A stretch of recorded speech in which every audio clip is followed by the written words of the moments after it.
Hello student, मी doctor S.B. Bhingar दिवे, head department of economics, KJ Somaiya arts commerce and science college Kopargaon. आजच्या या व्हिडिओमध्ये मी पैशाची कार्य जी आहे तर त्या कार्याविषयीची माहिती ही देणार आहे. मागच्या व्हिडिओमध्ये पैशाची प्राथमिक कार्य आणि दुय्यम कार्य पाहिलेली आहे.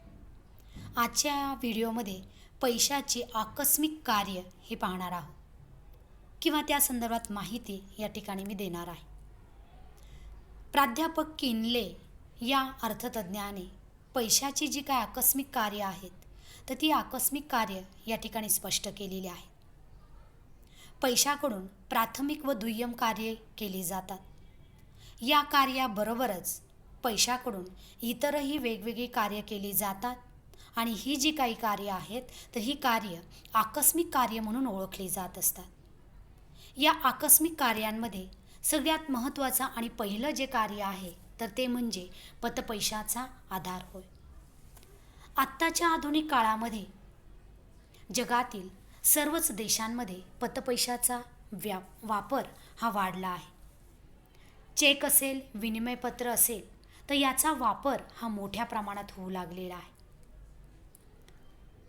पैसा हा पतपैशाचा आधार म्हणून कार्य करत असतो. पैशाशिवाय पतपैसा याची निर्मिती करता येत नाही किंवा पैशाशिवाय पतसाधनांचा वापर जो आहे तर तो वापर करता येत नाही. व्यापारी ज्या बँका आहेत तर त्या व्यापारी बँका आपल्याकडे असलेल्या रोख राखीव निधीच्या आधारावर म्हणजेच रोख रकमेच्या आधारावर पैशाची म्हणजेच पतपैशाची निर्मिती या ठिकाणी करत असतात. पतनिर्मिती म्हणजे काय की व्यापारी बँकांनी निर्माण केलेली अतिरिक्त क्रयशक्ती म्हणजेच पतपैसा होय किंवा पतनिर्मिती होय. जेव्हा व्यापारी बँका धनादेश, हुंड्या, अधिकर्ष सवलत किंवा कर्ज देतात तेव्हा प्राथमिक ठेवींच्या आधारावर दुय्यम ठेवींची निर्मिती करून पतपैशाची निर्मिती करत असतात. अशा प्रकारे सर्वसाधारणपणे पैसा पतपैशाचा आधार म्हणून कार्य करत असतो. पैसा पतपैशाचा आधार असतो. दुसरं महत्त्वाचं कार्य म्हणजे भांडवलाच्या उत्पादकतेत वाढ. भांडवल हे वेगवेगळ्या स्वरूपामध्ये आढळून येत असतं. मात्र पैसा हे अतिशय रोकड, सुलभ अशा प्रकारचं भांडवल असतं. पैशाच्या स्वरूपातील भांडवलाचा कोणत्याही प्रकारे आपल्याला वापर करता येत असतो. म्हणजे त्या पैशाच्या साह्याने आपण वेगवेगळ्या प्रकारचं भांडवल जे आहे तर ते भांडवल आपण वापरू शकत असतो. पैशामध्ये रोकड सुलभता असल्याने म्हणजेच काय की पैशामध्ये रोखता असल्याने भांडवलाचे कमी उत्पादक वापरातून अधिक उत्पादक स्वरूपाच्या वापरामध्ये हस्तांतरण करता येणं शक्य होत असतं. भांडवलाची त्यामुळे उत्पादकता वाढण्यासाठी मदत होत असते. तसेच पैशाच्या रोकड सुलभतेमुळे भांडवलाची गती क्षमता जी आहे तर ती गती क्षमता या ठिकाणी वाढवता येते. तिसरं महत्त्वाचं जे कार्य आहे तर ते म्हणजेच सामाजिक उत्पन्नाची वाटणी. आधुनिक काळामध्ये उत्पादन जे काही आहे तर ते उत्पादन अनेक उत्पादन घटकांच्या मदतीने केलं जातं. म्हणजेच काय की उत्पादनाची जी काय प्रक्रिया आहे तर ह्या उत्पादनाच्या प्रक्रियेमध्ये भाग घेतलेले प्रत्येक उत्पादक जे काही घटक असतात त्याला आपण भूमी, श्रम, भांडवल संयोजक याला उत्पादनाचे घटक आपण असं म्हणत असतो. या उत्पादन घटकाशिवाय उत्पादन प्रक्रिया ही होत नाही. मग या उत्पादन घटकाला योग्य स्वरूपामध्ये मोबदला हे मिळणं आवश्यक असतं. जर त्यांना मोबदला मिळाला नाही तर ते उत्पादन प्रक्रियेमध्ये सहभागी होत नाही. मग अशा उत्पादन घटकांना जो मोबदला दिला जातो तर तो मोबदला पैशाच्या स्वरूपामध्ये दिला जात असतो.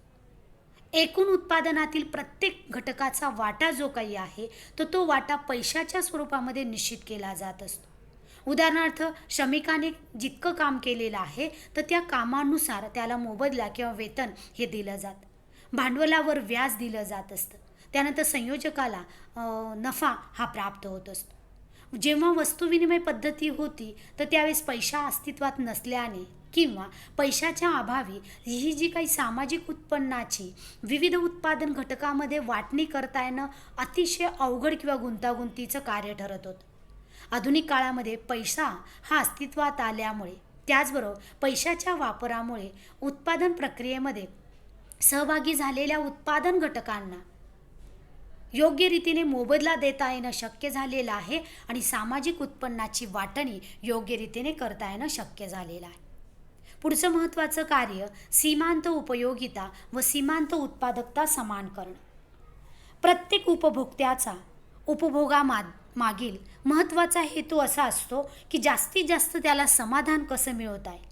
म्हणजे एखाद्या वस्तूचा वापर करत असताना त्या वापरापासून त्याला जास्तीत जास्त समाधान कसं मिळवता येईल याचा तो प्रयत्न करत असतो.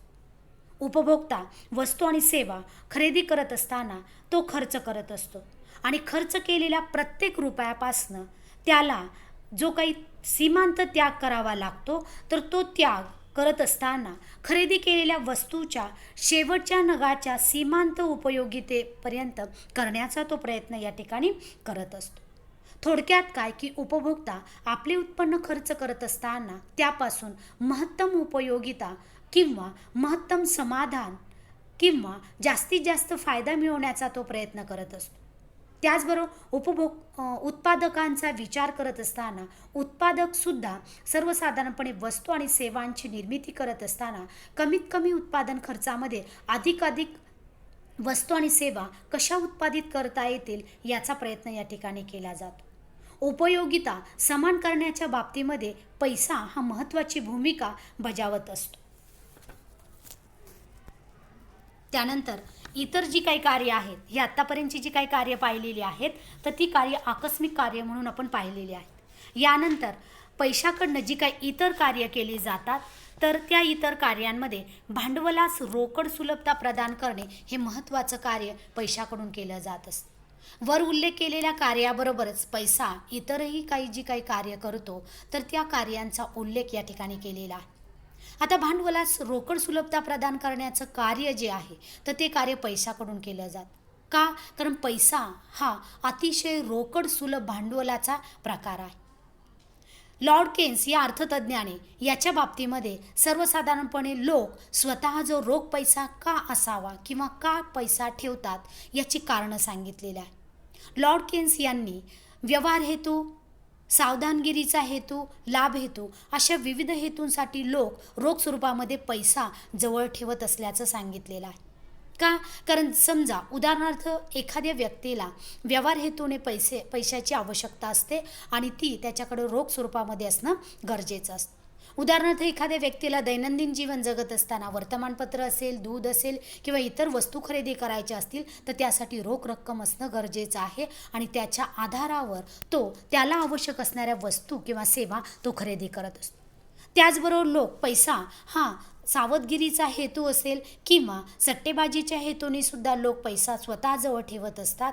म्हणजेच काय की पैशाकडून भांडवलास रोकड सुलभता प्रदान होत असते आणि पैशाकडून हे केलं जाणारं कार्य महत्त्वाचं आहे. पुढचं महत्त्वाचं कार्य खरेदी शक्तीचे सामान्यीकरण. पैशाच्या स्वरूपामध्ये प्राप्त केलेली खरेदी शक्ती जी काही आहे, तर ती खरेदी शक्ती कोणत्याही वापरासाठी उपयोगात आणता येत असते. उदाहरणार्थ आता बघा, एखाद्या व्यक्तीने बचत केलेली असेल आणि ती बचत पैशाच्या स्वरूपामध्ये असेल, तर त्या व्यक्तीला त्या बचतीचा म्हणजे त्या पैशाचा वापर कोणत्याही कारणासाठी करता येत असतो. भविष्यकाळामध्ये जे काय अनपेक्षित प्रसंग असतात, वेगवेगळ्या गरजा असतात, तर त्या गरजा त्याला भागवायच्या असतील, तर त्यासाठी त्या व्यक्तीकडं रोख रक्कम बचतीच्या स्वरूपामध्ये असली पाहिजे आणि ती व्यक्ती मग त्या बचतीचा वापर हा वेगवेगळ्या वस्तू आणि सेवांच्या खरेदीसाठी तो करत असतो. भविष्यकाळ हा अनिश्चित असल्याने एका हेतूने जी काही बचत केलेली असते, तर ती बचत बदलत्या परिस्थितीनुसार दुसऱ्या वेगवेगळ्या हेतूंसाठी सुद्धा तिचा वापर करता येणं हे पैशामुळे शक्य झालेलं असतं. उदाहरणार्थ एखाद्या व्यक्तीने आपल्याला जर पुढच्या महिन्यामध्ये किंवा भविष्यकाळामध्ये आपल्याला एखादी दुचाकी वाहन खरेदी करायचं असेल, तर त्यासाठी रक्कम ठेवलेली असेल, तर त्या रकमेचा उपयोग तो दुचाकी वाहन खरेदी करण्यासाठी जर त्याला तेव्हा शक्य नसेल, तर तो त्याचा वापर मुलामुलींचं शिक्षण असेल किंवा इतर कारणांसाठी सुद्धा त्याचा तो वापर करू शकतो. म्हणूनच असं म्हटलं जातं की भविष्य हे अनिश्चित असल्याने भविष्यकाळाची तरतूद म्हणून जी काही बचत केलेली असते तर त्या बचतीचा उपयोग हा बदलत्या परिस्थितीनुसार दुसऱ्या हेतूसाठी करता येणं शक्य हे पैशामुळे झालेलं आहे. त्यानंतर सगळ्यात आणि शेवटचं महत्त्वाचं कार्य म्हणजेच काय की परतफेडीची क्षमता राखणं. पैशाकडनं जे काही कार्य केलं जातं तर त्या कार्यामधलं हे महत्त्वाचं कार्य आहे. परतफेड करण्याची क्षमता राखण्यासाठी पैशाची मदत होत असते. का? कारण पैशामध्ये सर्व मान्यता आणि स्वीकार्यता असते. याविषयीची डिटेल माहिती मागच्या व्हिडिओमध्ये दिलेलीच आहे. लोक परतफेडीची क्षमता राखण्यासाठी काही रक्कम रोख स्वरूपामध्ये जवळ ठेवत असतात. म्हणजेच काय की परतफेड करत असताना या पैशाचा उपयोग या ठिकाणी होत असतो. सरकार असेल, बँका असतील, विमा कंपन्या असतील तर यांनासुद्धा आपली परतफेडीची क्षमता किंवा परतफेड जी काही करायची असते तर त्यासाठी त्यांना रोख रक्कम जवळ ठेवावी लागते. जसं व्यक्तीने समजा आता कर्ज घेतलेलं असेल तर ते कर्ज कालांतराने त्या व्यक्तीला व्याजासह परत करावं लागतं. अशा रीतीने पैशाकडनं जी काही इतर कार्य केली जातात तर त्या कार्यांमध्ये भांडवलास रोकड, सुलभता प्रदान करणे, खरेदी शक्तीचे सामान्यीकरण करणं, परतफेडीची क्षमता राखणं अशा प्रकारची ही कार्य केली जातात. अशा रीतीने आजच्या या व्हिडिओमध्ये मी पैशाकडनं जी काही कार्य केली जातात तर त्या कार्यांमध्ये आकस्मिक कार्य आणि इतर कार्य याबद्दलची माहिती या ठिकाणी दिलेली आहे. थँक्यू.